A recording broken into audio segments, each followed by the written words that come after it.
जीवन क्षणभंगुर है, आत्मा अजर अमर है।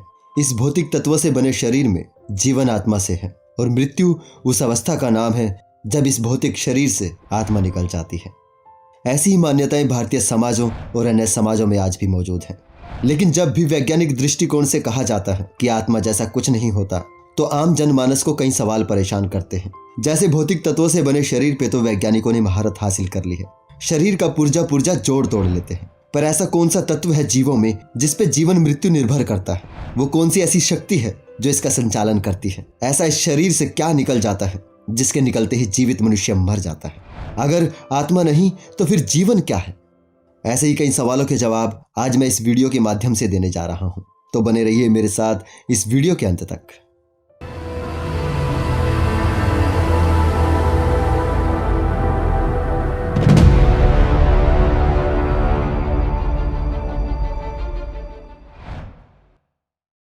जिस समय इस पृथ्वी पर एक कोशिकीय जीव के रूप में जीवन की शुरुआत हुई थी, उसी समय जीवों में कुछ गुणों का भी जन्म हुआ था। जीने के लिए भोजन, अपनी संख्या बढ़ाने के लिए प्रजनन और जीवन खो देने का डर, जो आत्मरक्षा का भाव पैदा करता है। जो जीव इन गुणों को आगे बढ़ा पाए वही जीव इस पृथ्वी पर जिए, और जिनमें ये गुण खत्म हुए वो जीव इस पृथ्वी से विलुप्त हो गए। यह जीवन को बचाने की प्रवृत्ति क्रम विकास में मानव तक पहुंचने पर मरने के प्रति भय के रूप में स्थापित हुई। मृत्यु जीवन के लिए कोई छोटी या बड़ी समस्या भर नहीं है, बल्कि यह जीवन को पूरी तरह खारिज करने की घटना है। इसलिए पूरी तरह से खत्म हो जाने का विचार हमारे मन में भयंकर खलबली मचा देता है। लेकिन लाख कोशिशों के बावजूद भी कोई मृत्यु को टाल नहीं पाया। तो इस डर से बचने के लिए मनुष्य ने एक बेहद खूबसूरत अवधारणा आत्मा को गढ़ लिया, जो उसे ये एहसास दिलाए कि हम मरकर फिर से जन्म लेंगे, फिर से कहीं ना कहीं होंगे। और इस ख्याल को स्थापित करने में जिस मानवीय गुण ने हमारा साथ दिया था, वो गुण हमें एवोल्यूशन के क्रम में मिला था, जिसे हम कॉन्शियसनेस यानी चेतना कहते हैं। यही चेतना, विचार या बोध आदि गुणों के लिए एक सामान्य नाम है। हम सिर्फ हाथ पैर, आंख नाक, पेट छाती आदि नहीं है, बल्कि इस सब के अंदर कुछ रहता है। ऐसा विचार हमें चेतना की वजह से मिलता है। इसी से ही प्राचीन मानव के विचार में आत्मा की परिकल्पना आई। फिर धीरे धीरे मानव सभ्यताओं में धर्मों का जन्म हुआ। तब इसी आत्मा की परिकल्पना ने धर्म के अंदर और भी ठोस रूप ले लिया। सभी सभ्यताओं के सामाजिक और पुरोहित लोगों ने मिलकर आत्मा के बारे में अनेक विचारों को जन्म दिया, और इस पर भारत में जो समझ पैदा हुई वो ये थी कि आत्मा परमात्मा का ही एक छोटा हिस्सा है, जो अलग अलग योनियों में पुनर्जन्म लेता है, और जब पाप और पुण्य बराबर हो जाते हैं तो वापस परमात्मा में मिल जाता है, जिसे धर्म की भाषा में मोक्ष प्राप्त करना कहते हैं। लेकिन जीव विज्ञान आत्मा की इस अवधारणा को नहीं मानता और भूत प्रेत, चुड़ैल डायन इस तरह की सभी कल्पनाओं को खारिज करता है। जीव विज्ञान के अनुसार जीवन कोई वस्तु, शक्ति या ऊर्जा नहीं है, बल्कि यह कुछ गुणों के समूह का सामान्य नाम है, जैसे metabolism, reproduction, responsiveness, growth, adoption आदि। अभी तक हम जितना जानते हैं उसके अनुसार ये गुण कॉम्प्लेक्स कार्बन कंपाउंड के मिलन से सामने आते हैं, जिन्हें सेल यानी कोशिका के नाम से जाना जाता है। अपनी सहज प्रवृत्ति की वजह से यदि ये कोशिकाएं एक दूसरे के साथ सहयोग में आती हैं और किसी वातावरण में साथ रहती हैं, तो वे एक संगठन बनाती हैं, जिसे हम जीव कहते हैं। जब ज्यादा से ज्यादा कोशिकाएं एक दूसरे के सहयोग में आती हैं और जटिल संगठन का निर्माण करती हैं, तो हमें दूसरे जीव प्राप्त होते हैं, जैसे कि कीड़े मकोड़े, सरीसृप, मछली, स्तनधारी और मनुष्य। विकास के क्रम में हर पड़ाव पर जीवों में कुछ नए गुणों की वृद्धि हुई। इसी विकास क्रम में मिले एक गुण चेतना ने यह सवाल किया कि जीवों में जीवन क्या है, और तब इसी चेतना ने उसके टेम्परेरी समाधान दिए कि जीवन आत्मा की वजह से है, और जब आत्मा निकल जाती है तो व्यक्ति मर जाता है। बहुत पहले विश्व की बहुत सी सभ्यताओं में यह विश्वास था कि आत्मा हृदय के अंदर रहती है। उदाहरण के लिए भारत में महानारायण उपनिषद और चरक संहिता में यही बात कही गई है। लेकिन जब 1949 में डॉक्टर जेम्स डी हार्डी ने अपने एक रोगी के हृदय के स्थान पर एक चिंपांजी के हृदय का प्रत्यारोपण किया था, जो कि चिकित्सा विज्ञान में पहला हृदय प्रत्यारोपण था, और उसके बाद 1967 में क्रिस्टियन बर्नार्ड ने एक रोगी के हृदय के स्थान पर एक दूसरे मनुष्य के हृदय का प्रत्यारोपण किया था, तब हृदय में आत्मा के उपस्थित होने के विश्वास को बड़ा धक्का लगा था। हृदय में आत्मा के वास की अवधारणा टूटी तो आत्मा के सारे शरीर में व्याप्त होने की अवधारणा आगे आई। आत्मा का वास पूरे शरीर में कहें तो भी ये धारणा गलत ही साबित होती है। मानव शरीर में लगभग 37 लाख करोड़ कोशिकाएं होती हैं। खरबों कोशिकाएं जन्मती मरती हैं। हर कोशिका में जीवन है और मानव इन्हीं कोशिकाओं का एक समूह है। अगर आत्मा कोशिकाओं में है तो मृत्यु के बाद शरीर के अंगों की कोशिकाएं अलग अलग अंतराल पर मरती हैं। इस देरी के कारण ही मृत्यु के बाद अंगदान संभव है। अगर हम अपनी आंख दान करें तो आंख की कोशिकाएं वर्षों तक जीवित रहेंगी। तब यहाँ बड़ी कंफ्यूजन खड़ी होगी, आत्मा तब किस शरीर में होगी। और इसी तरह अगर कोई कहे कि आत्मा का स्थान मस्तिष्क में है तो भी ये गलती होगा, क्योंकि मस्तिष्क के मरने के बाद बहुत से ऑर्गन जीवित रहते हैं, उनमें भी जीवन रहता है। अगर आत्मा से ही जीवन है तो मस्तिष्क के मरते ही यानी आत्मा के निकलते ही पूरे शरीर से जीवन समाप्त हो जाना चाहिए। लेकिन हमारे ऑर्गन जैसे आंखें, किडनी, हृदय दूसरे किसी शरीर में लगाए जा सकते हैं और लगाए जाने तक वो जीवित रहते हैं, तभी वो लगाए जा सकते हैं। अगर आत्मा के निकलते ही जीवन समाप्त हो जाता तो ये कैसे संभव होता। जिस समय ये अवधारणाएं गढ़ी गई तब किसी को पता नहीं था कि शरीर के हर एक अंग का प्राणांत अलग समय पर होता है। वैज्ञानिक पूरे मानव शरीर का बारीकी से निरीक्षण कर चुके हैं, उन्हें आज तक आत्मा जैसा कुछ नहीं मिला। यहां तक भी बड़ा सवाल अभी बाकी है, अगर आत्मा नहीं तो फिर मृत्यु क्या है। इतना तो हम सभी जानते हैं कि हमारे पूरे शरीर को कंट्रोल हमारा मस्तिष्क यानी हमारा ब्रेन करता है। ब्रेन के कई हिस्से अलग अलग कामों के लिए बने हैं। ब्रेन के दूसरे हिस्से शरीर की बहुत सी चीजों को संचालित करते हैं, जैसे बोलने की शक्ति, दृष्टि, सुनने की शक्ति, चलने की शक्ति, सोचने की शक्ति, बुद्धिमत्ता, मनोभाव आदि। ब्रेन का सबसे नीचे का हिस्सा जिसे ब्रेन स्टेम कहते हैं वह बहुत ही आधारभूत क्रियाएं संपादित करता है, जैसे हृदय की गति, सांस लेने की प्रक्रिया, रक्तचाप आदि।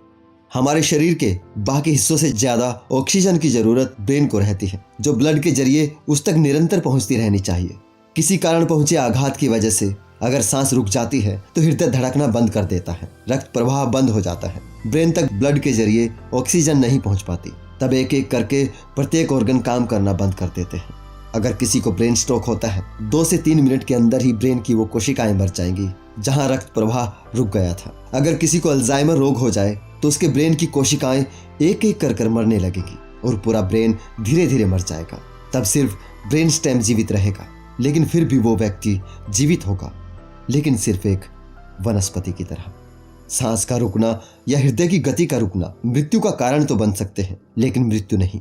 इस अवस्था से बाहर निकला जा सकता है, लेकिन अगर ब्रेन स्टेम काम करना बंद करते तो फिर उसे वापस स्टार्ट नहीं कर सकते। मेडिकल साइंस में मनुष्य की मृत्यु उसके ब्रेन स्टेम की मृत्यु है। अगर ब्रेन स्टेम मर जाता है तो फिर भी दूसरे ऑर्गन्स को मशीनों की सहायता से कुछ दिन तक जीवित रखा भी जाए तो भी मनुष्य मृत ही है। ज्यादा से ज्यादा हम जीवित ऑर्गन का दान किसी और जीवित जरूरतमंद व्यक्ति को कर सकते हैं। यहाँ पर यह बात ध्यान देने वाली है कि हमें आत्मा का बोध ब्रेन स्टेम की वजह से नहीं है। अल्जाइमर रोग के आखिरी पड़ाव में ब्रेन स्टेम को छोड़कर सभी ब्रेन कोशिकाएं मर जाती हैं। हमारे शरीर में जो भी ऑटोमेटेड तरीके से होता है, जैसे सोते हुए सांस का चलना, पाचन क्रिया, दिल का धड़कना, ये कुछ जरूरी काम ब्रेन स्टेम ही करता है। लेकिन हमारे भाव, विचार और बोध ब्रेन के दूसरे हिस्से की वजह से होते हैं। ब्रेन स्टेम का इसमें कोई कार्य नहीं होता। हमें जो आत्मा का बोध यानी मैं की भावना है, सेरिब्रम और सेरिबेलम ब्रेन की वजह से है, न कि ब्रेन स्टेम की वजह से। अगर बाकी के ब्रेन की कोशिकाएं नष्ट हो जाती हैं और सिर्फ ब्रेन स्टेम जीवित है, उस स्थिति में आत्मा का बोध ही नहीं होगा। उसमें तब मैं की भावना ही नहीं होगी। वो व्यक्ति तब आत्मा के बोध के बिना भी जीवित है, जैसे कोई वनस्पति या अल्जाइमर रोगी। इससे ये सिद्ध होता है आत्मा सिर्फ एक विचार है, इसके अलावा कुछ नहीं। परंतु अभी भी एक और बड़ा सवाल बाकी है। अगर हम किसी रोग या दुर्घटना में नहीं मरते तो वृद्ध अवस्था में मृत्यु हो जाती है, लेकिन क्यों? 1962 में लियोनार्ड हेफलिक ने एक खोज की, मानव शरीर की कोशिकाएं अधिकतम 40 से 60 गुना तक विभाजित हो सकती हैं, जिसे हेफलिक लिमिट कहते हैं। जब हम बच्चे होते हैं तो कोशिका विभाजन की दर काफी ऊंची होती है, फिर समय के साथ यह दर काफी धीमी हो जाती है। कोशिका विभाजन कोशिका के नाभिक में पाए जाने वाले डीएनए द्वारा होता है, जो अपनी एक कॉपी तैयार करता है, और डीएनए के सिरे पर टेलोमेर होता है, जो हेफलिक लिमिट निर्धारित करता है। हर विभाजन के बाद टेलोमेर कुछ छोटा होता जाता है। टेलोमेर दरअसल अनियंत्रित कोशिका विभाजन को रोकता है। दूसरे शब्दों में कहें तो यह कैंसर से बचाता है। लेकिन इस नियंत्रण की प्रक्रिया में जब हम वृद्धावस्था में पहुंचते हैं, तब तक टेलोमेर कोशिका विभाजन नियंत्रण की सीमा पूरी कर चुका होता है। उसके बाद कोशिका विभाजन सिर्फ कैंसर को जन्म देता है, जिसका मतलब है अगर हम किसी और कारण से नहीं मरते तो वृद्धावस्था में कैंसर ही मृत्यु का कारण बनता है। जीवन किसी एक क्रिया से नहीं है, बल्कि अनेकों क्रियाओं के सीक्वेंस में होने से जीवन है। जीवों में कोई एक जीवन तत्व नहीं, बल्कि कई तत्वों से मिलकर जीवन है, जो लगातार सेल्स के बनने मिटने पर निर्भर करता है। जब हमारे सेल्स कमजोर पड़ते हैं, तब हम वृद्धावस्था की ओर बढ़ते हैं। बढ़ती उम्र के साथ जीवन की ऊर्जा का क्रम धीमा पड़ता है।